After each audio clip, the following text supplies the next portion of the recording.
Hurmatli obunachilarimiz, mana Casio City X 3000 da qanaqa zapis qilishni, bankiga zapis qilib saqlanib qilishni o'rgataman.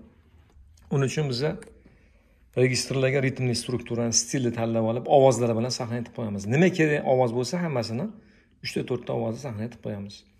Va ritmli strukturani tayinlab olamiz va ovozlarni ham tayinlab olamiz, chunki payti-paytida bosib turish uchun. Chunki aranjirovkada misol uchun ovoz almashadigan joylari bor. O'shaning uchun shoshilib qolmaslik uchun registrlarga variatsiyalarga ritmdan strukturlarni joylashtirib, registrlarga ovozlarni va stillarni joylashtirib chiqishimiz kerak. Men tayyorlab oldim. Zapis bosamiz. Mana bitta rekord stop turibdi. Mana. Ketdi, bosamiz. Ketdi mana. Bosamiz va bosganimizdan keyin start stopga bosib olamiz keyin u yog'iga.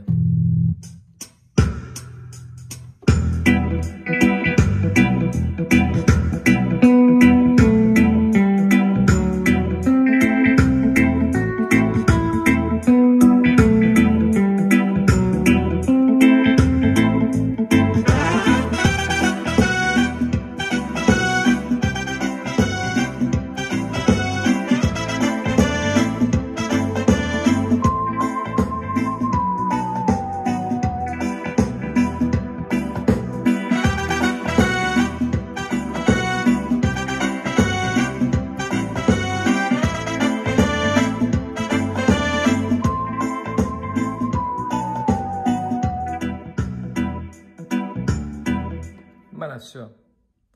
Zapis bo'ldi. Mana zapis bo'ldi. Endi eshitib ko'ramiz.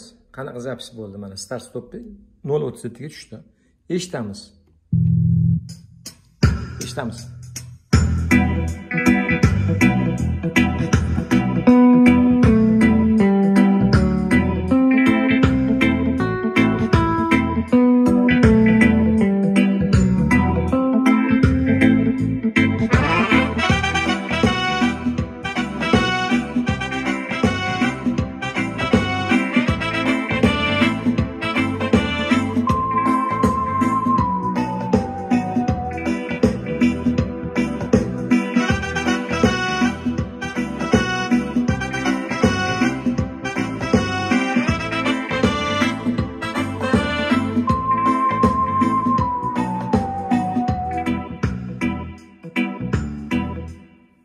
Mana bo'ldi.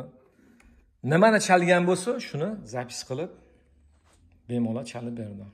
Kimga shunaqa instrumentlar kerak bo'lsa, jo'natib qo'yamiz. Casio City X 3000, Casio City 5000 da ham bor.